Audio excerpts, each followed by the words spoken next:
சீக்கிரம் வரப்போகிற இயேசு கிறிஸ்து நாமத்தினால உங்களை சந்திக்கிறதுல நான் மிகுந்த மகிழ்ச்சி அடைகிறேன். பாருங்கள், இந்த கடைசி கால ஊழியத்தின் சார்பில் உங்களை நாங்கள் வாழ்த்துகிறோம்.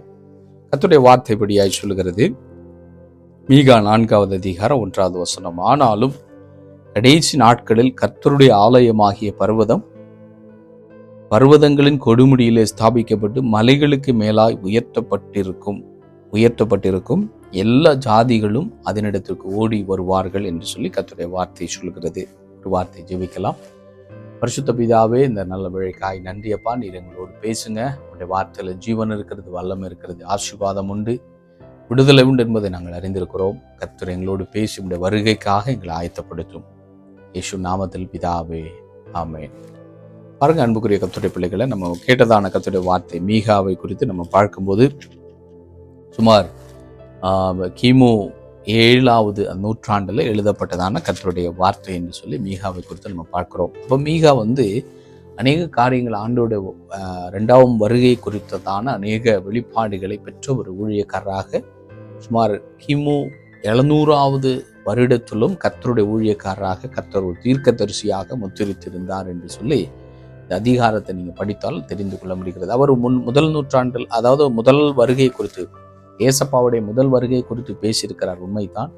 ஆனால் அதை தாண்டி அவர் 2ஆம் வருகை குறித்தும் அநேக ரகசியங்களை, 2ஆம் வருகைக்கு முன்னாடி நடக்கிற அநேக தீர்க்க தரிசனமான காரியங்களை கர்த்தர் அவர் மூலமாக அநேக வெளிப்பாடுகளை கொடுத்திருக்கிறார் என்று சொல்லி நாம் நினைத்து பார்க்கும்போது, ஆண்டவர் 2ஆம் வருகை குறித்து ஜனங்கள் அறிந்து அவருடைய வருகைக்காக, ரகசிய வருகைக்காக ஆயத்தப்பட வேண்டும் என்று சொல்லி கர்த்தருடைய பாரம், எப்படியாவது ஜனங்கள் என்னுடைய வருகைக்காக ஆயத்தப்பட வேண்டும் என்பதில் அவர் ரொம்ப கரிசனை உள்ளவராய் இருக்கிறார் என்று சொல்லி இந்த தீர்க்க தரிசனம் நமக்கு புரிந்து கொள்ள முடிகிறது. அதில் மிக முக்கியமாக இன்றைக்கு படித்ததான வசனத்தின் அடிப்படையில் ஆண்டவர் என்ன பேசுகிறார் தீர்க்க தரிசி மீகா மூலமாக? ஆனாலும் கடைசி நாட்களில் அப்படின்னு சொல்லி ஆரம்பிக்கிறாரு. இப்போ கடைசி நாட்களில் ஒரு சம்பவம் நடக்குமா? அப்போ கடைசி நாட்கள் என்று சொல்லும்போது நம்ம அநேக நேரங்களில் நினைப்போம், இன்னும் நம்ம வாழ்கிற காலம் கிருபையின் காலம்தான், கடைசி காலம் இது அல்ல, இப்படிலாம் பலர் பல விதத்தில் பேசி கொண்டிருக்கிறீர்கள், அநேகர் அப்படி நினைத்து கொண்டிருக்கலாம். ஆனால் ஆண்டோடைய வார்த்தை சொல்லுது, இந்த கடைசி நாட்களில் கொடிய காலங்கள் வரும் என்று அறிவாயாக என்று சொல்லி கடைசி நாட்களை குறித்து அநேக காரியங்களை வேதத்தில் நம்ம பார்க்க முடிகிறது. ஒரு கொடிய காலங்களில் நீங்களும் நானும் இன்னைக்கு வாழ்ந்து கொண்டிருக்கிறோம். ஒவ்வொரு நாளும் நம்ம பார்த்து கொண்டிருக்கிறோம். உலகத்தில் நடந்து கொண்டிருக்கிற சம்பவங்களும், உலகம் போய்கொண்டிருக்கிற அந்த உலகம் போய்கொண்டிருக்கிற காரியங்கள் எல்லாம் நீங்கள் நிதானித்து பார்த்தால் நன்றாய் அறிந்து கொள்ள முடிகிறது. இந்த உலகம் ரொம்ப ஒரு கேடுகட்ட ஒரு நிலைமைக்கு நேராக இந்த பூமி நகர்த்தப்பட்டு கொண்டிருக்கிறது என்பதை நீங்கள் அறிந்தால் நலமாய் இருக்கும் என்று சொல்லி கர்த்தர் விரும்பித்தான் இப்படிப்பட்ட தீர்க்க தரிசனமான காரியங்களை கர்த்தருடைய பிள்ளைகளோடு கூட கர்த்தர் பேசி, அன்றைக்கே ஆண்டவர் பேசியிருக்கிறார். இன்றைக்கும் கர்த்தர் இப்படிப்பட்ட தீர்க்க தரிசனமான காரியங்களை கர்த்தருடைய பிள்ளைகளுக்கும் சபைகளுக்கும் தேசத்தில் இருக்கிற ஜனங்களும் அறிந்து கொள்ள வேண்டும் என்று சொல்லி கர்த்தர் வெளிப்படுத்தி கொண்டிருக்கிறார். அதன் அடிப்படையில் தான் கர்த்தர் உங்களோடு பேசி கொண்டிருக்கிறார். அப்போ கடைசி நாட்கள் எப்பொழுது என்று சொன்னால், நீங்களும் நானும் இதோ இந்த காலத்தில் நம்ம வாழ்ந்து கொண்டிருக்கிறோமே, இதுதான் கடைசி நாட்களின் கடைசி நிமிடத்துல நீங்களும் நானும் வாழ்ந்து கொண்டிருக்கிறோம் என்று சொல்லி கர்த்தருடைய வார்த்தை சொல்கிறது. அப்போ கடைசி நாட்கள்ல நிறைய அடையாளங்களை கர்த்தர் சொல்லியிருக்கிறார். கடைசி நாட்களில் உண்டாகிற அடையாளங்கள், அதுல மிக முக்கியமான ஒரு அடையாளம் என்ன தெரியுமா?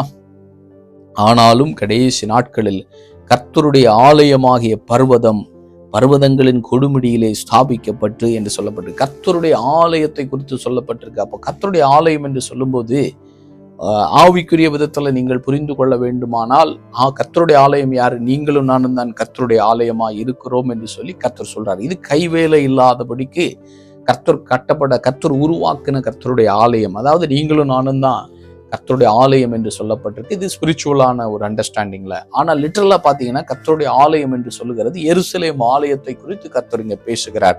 இப்போ கர்த்தருடைய ஆலயமாகிய பர்வதங்களின் கொடுமுடியிலே ஸ்தாபிக்கப்பட்டு, பர்வதம் இன்னைக்கு எருசலேம் ஆலயத்தை குறித்து, எருசலேம் ஆலயம் என்ன செய்யப்படுமா? கடைசி நாள்ல மறுபடியுமாக ஸ்தாபிக்கப்படும், மறுபடியுமாக கட்டப்படும் என்று சொல்லி கர்த்தருடைய வார்த்தை தீர்க்க தரிசனமாய் கர்த்தருடைய ஊழியக்காரராகிய மீகாவுக்கு கர்த்தர் அன்றைக்கே வெளிப்படுத்தி கொடுத்திருக்கிறார். ஆமென்.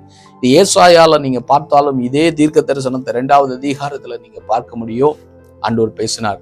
அது மாத்திரமல்ல, இன்றைக்கு இந்த புதிய ஏற்பாட்டின் அடிப்படையில் நீங்க பார்த்தால் வெளிப்படுத்தின விசேஷம் 11வது அதிகாரத்துல பார்க்க முடியும். எருசலேம் ஆலயம் மறுபடியுமாக அந்தி கிறிஸ்துவ நாட்களிலே அந்த ஆலயம் அங்கு கட்டப்பட்டிருக்கிறதை கர்த்தர் வெளிப்படுத்தி இருக்கிறார். அப்படி என்று சொன்னால் இன்றைக்கு அந்த எருசலேம் ஆலயம் அங்கு இருக்கிறதா என்று யோசித்து பார்த்தால் அங்கு எருசலேம் ஆலயம் அங்கு இல்லை. இன்றைக்கு எருசலேம்ல பாருங்க, இன்னைக்கு இஸ்ரவேல் தேசத்துல அங்க என்ன இல்லை, யூதர்களுக்கான எருசலேம் ஆலயம் அங்கு இல்லை. அந்த இடத்துல கிமு கிடையாது, கிபி, அதாவது AD 70வது வருடத்துல தீத்தூர் ஆயனால என்ன செய்யப்பட்டது, அந்த ஆலயம் அன்றைக்கு 2வது முறை கட்டப்பட்டதான அந்த எருசலேம் ஆலயம் அன்றைக்கு தீக்கிரையாக்கப்பட்டு யூதர்கள் உலகமெங்கும் சிதறடிக்கப்பட்டு அநேக லட்சக்கணக்கான யூதர்கள் கொலை செய்யப்பட்டு உலகமெங்கும் சிதறப்பட்டு போனார்கள். அங்கு ஆலயம் கிடையாது, அங்க ஒரு மதில் சுவர் மட்டும்தான் இருக்கிறது. அந்த மதில் சுவரை வைத்து தான் என்ன செய்யறாங்க, இன்னைக்கு அவர்கள் ஆலயமாக அந்த இடத்துல வந்து கடவுளே யெகோவா தேவனே என்று சொல்லி தேவனை ஆராதித்தும் தேவனோடு கூட பேசிக்கொண்டு அழுது கொண்டு இருக்கிறார்கள். அதனால தான் இன்னைக்கு அழுகையின் சுவர் என்று அழைக்கப்படுகிறதான எருசலேம் ஆலயத்தின் ஒரு சுவர் பகுதி இருக்கிறது. மற்ற எல்லா ஆலயங்களும் ஆலய பகுதிகளும் அங்கே சூறையாடப்பட்டிருக்கிறது, அங்கே ஆலயம் இல்லை. அப்போ யூதருடைய ஏக்கம் என்னன்னா, எப்படியாவது ஆலயத்தை கட்ட வேண்டும். அது இப்போ சும்மா போய் அங்கே கட்ட முடியாது. ஏனென்று சொன்னால் அதே பகுதியில் அந்த எருசலேம் ஆலயம் இருந்த, அந்த யூதர்களுக்கான ஆலயம் இருந்த அதே பகுதியில் இன்னைக்கு என்ன செய்யப்பட்டிருக்கிறது, மற்ற புற மதத்தினருடைய மாஸ்க் அங்கே கட்டப்பட்டிருக்கிறது. அப்போ சும்மா போய் சீக்கிரமாக அந்த இடத்தை போயிட்டு என்ன செய்ய முடியாது, இன்னொரு இவர்களுடைய அந்த யூதருடைய ஆலயத்தை கட்டுவதுன்றது சாதாரண விஷயம் கிடையாது. இவர்களுக்கு எப்படியாவது கட்ட வேண்டும் என்று சொல்லி இவர்கள் பலவிதமான போராட்டங்கள், பலவிதமான இன்டர்னலான காரியங்களை செய்து கொண்டிருக்கிறார்கள். கடந்த 2024வது வருடத்துல பெஞ்சமின் நெதன்யாகு பிரைம் மினிஸ்டர், இஸ்ரேல்ல இருக்கக்கூடிய பிரைம் மினிஸ்டர் சொல்லுகிறார், நாங்கள் எருசலேம் ஆலயத்தை கட்டுவதற்கு சீக்கிரமாய் நாங்கள் கட்டப்போகிறோம் என்று சொல்லி ஒரு நியூஸுக்கு அவர் வாக்கு கொடுத்திருக்கிறார். அவர் இன்ஃபார்ம் பண்ணியிருக்கிறாரு. ஒரு நியூஸ்ல அவர் சொல்லுகிறாரு, என்ன ஓப்பன் ஸ்டேட்மெண்டா சொல்றாரு, நாங்கள் 3வது ஆலயத்தை கட்ட வேண்டும். ஏனென்று சொன்னால் 3வது ஆலயம் கட்டினால்தான் மேசியாவை இந்த பூமிக்கு கொண்டு வர முடியும். மேசியா அப்பத்தான் வருவார் என்று சொல்லி அவர்கள் நம்பிக்கொண்டிருக்கிறாங்க. அந்த மேசியா வர வேண்டுமானால் அங்கு ஆலயம் கட்டப்பட வேண்டும் என்று சொல்லி அவர்கள் ரொம்ப வாஞ்சையோடு என்ன செய்யறாங்க, ஆலயம் கட்டுவதற்கான தீவிரமான பணிகளை அவர்கள் செய்து கொண்டிருக்கிறார்கள். அதுல அநேக காரியங்கள், ஆலயம் கட்டுவதற்கான அநேக மூலப்பொருட்கள், கட்டுவதற்கான தேவைகள், கட்டுவதற்கான ஒரு பிளானோகிராம் எல்லாவற்றையும் என்ன செய்து வைத்திருக்கிறார். சுமார் 30 வருடங்களுக்கு முன்னாடி எல்லாம் தயாராய் வைத்து கொண்டிருக்கிறாங்க. ஏனென்று சொன்னால் கர்த்தருடைய வார்த்தை தீர்க்க தரிசனம் 100க்கு 100% நிறைவேறி கொண்டிருக்கிற காலத்துல நீங்களும் நானும் வாழ்ந்து கொண்டிருக்கிறோம். சிலர் நினைக்கலாம், என்னையா அந்த ஆலயத்துக்கும் ஆண்டோட வருகைக்கு என்ன சம்பந்தம் இருக்கிறது என்று சொல்லி ஒருவேளை நாமினல் கிறிஸ்தவர்கள் ஊழியக்காரர்களை நினைத்து கொண்டிருக்கலாம். ஆனால் கர்த்தர் 100க்கு 100% அதை ஒரு கால கடிகாரமாய் கர்த்தர் உங்களுக்கும் எனக்கு ஒரு எச்சரிப்பு மணியாய் கர்த்தர் பேசி கொண்டிருக்கிறார். அப்படி என்று சொன்னால் எருசலேம் ஆலயம் மறுபடியும் அங்கு கட்டப்படும் என்பது 100க்கு 100% உண்மை. ஆனால் ஒரு ரகசியம் என்னவென்று சொன்னால், அந்த எருசலேம் ஆலயம் கட்டுவதற்கு முன்னாடி என்ன நடக்கும் தெரியுமா? நீங்களும் நானும் ஆண்டவராக இயேசு கிறிஸ்து அதற்கு முன்னாடி ரகசியமாய் வந்து உங்களை என்னை எடுத்து செல்வார் என்கிறது தான் அந்த ரகசியம். அப்போ யூதர்கள் அவருடைய ஆலயத்தை கட்ட வேண்டும் என்று சொல்லி அவங்க பிரயாசப்பட்டு கொண்டிருக்கிறார்கள். ஆனால் கர்த்தருடைய பிள்ளை ஆவிக்குரிய ஆலயமாகிய கிறிஸ்துவை ஏற்றுக்கொண்டு அவரை தங்களுடைய சொந்த இரட்சகராய் ஏற்றுக்கொண்டு அவருக்காக உங்க இருதயத்தை ஆலயமாய் ஒப்பு கொடுக்கப்பட்டவர்களுக்கு ஒரு ரகசியம் என்னவென்று சொன்னால், உங்களை எடுக்கும்படிக்காக, அவர் உங்களை அழைத்து செல்லும்படிக்காக அவர் மேகத்துல சீக்கிரமாய் வரப்போகிறார் என்கிறதான் உண்மை. அதனால இயேசுவை ஏற்றுக்கொண்டு ரட்சிக்கப்பட்டு கிறிஸ்துவுக்காய் வாழ வேண்டும் என்று சொல்லி ஏக்கத்தோடு வாழ்ந்து கொண்டிருக்கிறவர்களுக்கு நீங்கள் என்ன செய்ய வேண்டாம், நீங்க பயப்பட வேண்டாம், நீங்கள் பதறி போக வேண்டாம் என்ன நடக்கும்னு சொல்லி. ஏனென்று சொன்னால் உங்களை என்னை அழைத்து செல்லும்படிக்காக அவர் மேகத்துல சீக்கிரமாய் வரப்போகிறார். மேசியா முதலாவது ஆல்ரெடி வந்து விட்டார், 2வது முறையாக அவர் மேகத்திலே வரப்போகிறார் என்கிறது தான் உண்மை. ஆனால் இந்த யூதர்களுடைய கண்கள் மறைக்கப்பட்டிருக்கிறபடினால, மனக்கண்கள் குருடாக்கப்பட்டிருக்கிறபடினால அவர்கள் முதல் முறையாக வந்த அந்த மேசியாவை அநேகர் ஏற்றுக்கொள்ளாமல் அவர்களை புறந்தள்ளினபடினால அவர்கள் மேசியா வருவார் என்று சொல்லி 2வது முறை அல்ல, அவர்கள் முதல் முறை வரப்போகிறார் என்று சொல்லி நம்பிக்கொண்டிருக்கிறாங்க. அந்த நம்பிக்கையின் அடிப்படையில தான் அந்த மேசியா வந்து ரூல் பண்ணுவதற்காக, மேசியா வந்து இந்த பூமியில அரசாட்சி செய்ய வேண்டும் என்பதற்காக, மேசியா வந்து இந்த உலகத்துல ஆளுகை செய்ய வேண்டும் என்பதற்காக ஒரு ஆலயத்தை கட்ட வேண்டும் என்று சொல்லி யூதர்கள் போராடி கொண்டிருக்கிறாங்க. ஆனால் உங்களுக்கு எனக்கு தெரியும், ஆல்ரெடி அவர் முதலாவது முறை வந்து விட்டார் என்று சொல்லி. அப்போ 2வது முறைக்காக நீங்களும் நானும் காத்து கொண்டிருக்கிறோம். அப்போ இதிலிருந்து ஆண்டவர் நமக்கு என்ன கற்றுத்தர போகிறார் அப்படின்னு சொன்னா, கர்த்தருடைய ஆலயமாகிய பர்வதம் பர்வதங்களின் கொடுமுடியிலே ஸ்தாபிக்கப்பட்டு மலைகளுக்கு மேலாக உயர்த்தப்பட்டு இருக்கும். இப்போ இன்னைக்கு அந்த ஆலயத்தை நீங்க போய் பார்த்தீங்கன்னா அதை குறித்ததான நீங்க ரிசர்ச் பண்ணி பாருங்க. ரிசர்ச் பண்ணி பார்த்தாலே தெரியும். அது ஒரு மலை மேல வைக்கப்பட்ட ஒரு பட்டணமா இருக்கிறது. எருசலேம் ஆலயம் என்ன செய்யப்பட்டிருக்கு? அந்த ஒரு மலை மேல கட்டப்பட்டு இருந்தது. மோரியா மலை என்று சொல்லக்கூடிய, அதாவது ஆபிரகாம் யாரு கொடுத்தார்? மகனை பலி கொடுக்கும்படிக்காக அழைத்து சென்ற அந்த மோரியா மலை தான் என்ன செய்யப்பட்டிருக்குது? இன்னைக்கு எருசலேம் ஆலயம் கட்டப்பட்டிருந்தது, இப்ப இல்ல. அந்த இடம்தான் கொடுமுடியாகி அந்த மலை பர்வதத்துல ஆலயம் கட்டப்படும்படியாக இன்னைக்கு இஸ்ரவேலர்கள், இன்னைக்கு யூதர்கள் போராடி கொண்டிருக்கிறார்கள். அப்படி என்று சொன்னால் இந்த வார்த்தை 100% உண்மையானது என்பதை நீங்கள் அறிய வேண்டும். அப்படி என்று சொன்னால் ஆலயம் கட்டுவதற்காக என்னென்ன காரியங்கள் இன்னைக்கு ரெடியா இருக்குது அப்படின்னு சொன்னா, இன்னைக்கு அவங்களுக்கு தேவையான எல்லாமே, அதாவது ஆலயம் கட்ட வேண்டுமானால் ஆலயத்துல என்ன செய்யணும்? ஆலயத்துல அவர்களை அதை வழிநடத்தக்கூடிய ஆசாரியர்கள் தேவை. அவர்கள் லேவியர்களா இருக்க வேண்டும். அப்படிப்பட்ட லேவி கோத்திரத்தை சார்ந்த ஆசாரியர்கள் இன்னைக்கு என்ன செஞ்சுட்டாங்க? ரெடி ஆகிட்டாங்க. 1. 2வது, அது பலி கொடுப்பதற்கு என்ன தேவைன்னா, அவர்களுக்கு கிடாரி, சிவப்பு கிடாரி தேவை. நீங்க பழைய ஏற்பாட்டில் பார்த்த சிவப்பு கிடாரி மூலமாகத்தான் என்ன செய்தார்? பலி கொடுத்திருக்கிறார்கள். அது பலி கொடுப்பதற்கான சிவப்பு கிடாரி ரெடியா இருக்குது. அது மாத்திரமல்ல, ஒரு பில்டிங் கட்டுவதற்கு தேவையான எல்லாமே கற்கள் தேவை, அது தாண்டி கோல்டு தேவை, அதை தாண்டி எல்லா தேவைகளும் இருக்கிறது.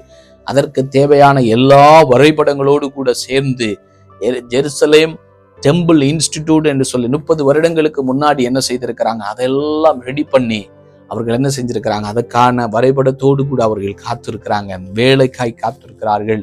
எப்பொழுது கட்ட வேண்டும்? அதாவது இப்போ அவங்க கட்ட ஆரம்பித்து விட்டால் உலகம் தழுவின ஒரு மத கலவரம் உலகம் எங்கும் உண்டாகும் என்பதற்காக அவர்கள் அதை காத்து கொண்டிருக்கிறாங்க.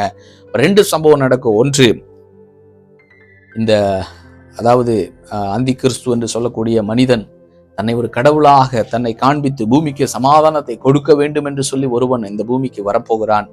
அதுதான் அந்தி கிறிஸ்து. அப்ப அந்தி கிறிஸ்துவின் காலத்துல என்ன செய்ய போகிறது? இந்த ஆலயத்தை கட்டுவதற்காக அவன் பெர்மிஷன் கொடுப்பான். அப்போ உலகம் பிரகாரமாக உலகமெங்கு ஒரு பெரிய கலவரம் உண்டாகும், உண்மைத்தான். பலவிதமான யுத்தங்கள் உலகத்துல உண்டாகும், உண்மைத்தான். இதெல்லாம் நடக்க போகிறது. அப்போ இப்ப ஆலயம் கட்டப்படுமா? இல்லை, இப்ப கட்டப்பட முடியாது. ஏனென்று சொன்னால் அந்த ஆலயம் எப்ப கட்ட முடியும்? இயேசு கிறிஸ்துடைய ரகசிய வருகை என்றைக்கு வந்து முடிகிறதோ அன்றிலிருந்து அந்தி கிறிஸ்துவ நாட்கள் ஆரம்பிக்கும். அந்தி கிறிஸ்துவுடைய நாட்கள்ல அந்தி கிறிஸ்துவுடைய கவுண்டவுன் ஸ்டார்ட் 1 ஆகும்போது அவர்கள் அவனை என்ன செய்வாங்க? மேசியாவாக ஏற்றுக்கொண்டு தன்னை ராஜாவாக அவன் காண்பித்து அவன் இந்த பூமியை ஆளுகை செய்யும்படிக்க உலகமெங்கும் தன்னை ஒரு ராஜாவாய் காண்பித்து உலகமெங்கும் என்ன செய்வான்? அவன் தன்னை ஒரு ராஜாவாய் காண்பிக்கும் பொழுது இவர்களோடு கூட ஒரு சமாதான உடன்படிக்கை செய்வான், யூதர்களோடு கூட. இந்த யூதர்களும் அவனை நம்புவார்கள். அவன்தான் மேசியா என்று சொல்லி நம்பி அந்த ஆலயத்தை கட்டி அந்த ஆலயத்துல அவன் பிரதிஷ்டை பண்ணி அந்த ஆலயத்துல தன்னை ஒரு ராஜாவை போல காண்பிப்பான். இவர்கள் அதை மேசியாவாக ஏற்றுக்கொள்வார்கள் என்று சொல்லி கர்த்தருடைய வார்த்தை சொல்கிறது. ஆனால் அதன் பிறகு கொடிய காரியங்கள் உண்டாகும். அதன் பிறகு பலவிதமான வேதனையான பலவிதமான உபத்திரவ காலங்கள் உண்டாகும், அது வேற விஷயம். ஆனால் இந்த ஆலயம் கட்டுவதற்கான அந்த நாட்களை குறித்து நான் சொல்லுகிறேன். அப்படி என்று சொன்னால் அன்புக்குரிய கர்த்தருடைய பிள்ளைகளை, ஆலயம் கட்டுவதற்கான எல்லா காரியங்களும் நமக்கு கண்களுக்கு முன்னாடி இன்னைக்கு ஆயத்தமா இருக்கிறது. அதை எதை காண்பிக்கிறதுன்னு சொன்னால் ஆண்டவராக இயேசு கிறிஸ்து சீக்கிரமாய் வரப்போகிறார். ஒருவேளை நீங்கள் இதெல்லாம் ஒரு சாதாரணமாக ஏதோ சொல்றாங்க, எல்லாமே எப்படிதான் பேசுவாங்க அப்படின்னு நினைச்சு கொண்டிருக்கீங்கன்னா நீங்கள் ஏமாற்றப்பட்டு போவீர்கள், நீங்கள் வஞ்சிக்கப்பட்டு போவீர்கள். நீங்கள் ஆண்டவருடைய வருகைக்கு ஆயத்தப்படாதபடிக்கு நீங்கள் நிர்விசாரமாக இருப்பீர்களானால் வருகிற கடைசி நாட்களில் ஆண்டவருடைய வருகையில கைவிடப்பட்டு போகக்கூடாது என்று சொல்லித்தான் ஆண்டவர் உங்களோடும் என்னோடு கர்த்தர் பேசி கொண்டிருக்கிறார். அதனால இதை அறிந்து கொண்டு ஆண்டவரே உம்முடைய வருகைக்காக என்னை ஆயத்தப்படுத்தும் ஆண்டவரே. நீங்க ஒருவேளை வேலை செய்கிறவர்களா இருக்கலாம், இல்லை நீங்க படிக்கிறவர்களா இருக்கலாம், இல்லை ஊழியம் பண்ணுகிறவர்களா இருக்கலாம். நான் என்ன பண்ண வேண்டும்? நான் எல்லாமே அறிந்து விட்டேன், என்ன பண்ணும்? எஸ், நீங்க எல்லாவற்றையும் அறிந்து கொண்டீங்க. ஆண்டவர் சொல்றார், கடைசி நாட்கள் என்ன பண்ண வேண்டுமா? பரிசுத்தம் உள்ளவன் இன்னும் பரிசுத்தமாகுங்கள், நியாயம் செய்கிறவன் நீதி செய்கிறவன் இன்னும் நீதி செய்யுங்கள் என்று சொல்லி கர்த்தர் சொல்றாங்க. அப்படி என்று சொன்னால் கடைசி நாட்களை குறித்த அறிவு, ஆண்டவருடைய வருகை குறித்த ஒரு தரிசனம் ஒரு மனிதனுக்குள்ள இருக்கும்போது அவன் இன்னும் பரிசுத்தமாக வேண்டும், இன்னும் நீதி செய்ய வேண்டும் என்கிற ஏக்கம் நமக்குள்ள பெருக வேண்டும் என்று சொல்லி கர்த்தர் விரும்பித்தான் இப்படிப்பட்ட கடைசி கால செய்திகளை கர்த்தர் நம்மோடு கூட பேசி கொண்டிருக்கிறார். அதனால அப்படி வருகைக்காக நாம் ஆயத்தப்படுவோம். இயேசு சீக்கிரமாய் வரப்போகிறார். பரிசுத்த பிதாவே, நீ பேசின எல்லா வார்த்தைகளுக்காய் நன்றி. எங்களை உருவாக்குங்க, நம்முடைய பிள்ளைகாய் மாற்றுங்க, வருகைக்காய் எங்களை ஆயத்தப்படுத்துங்க. இயேசு நாமத்தில் பிதாவே, ஆமென்.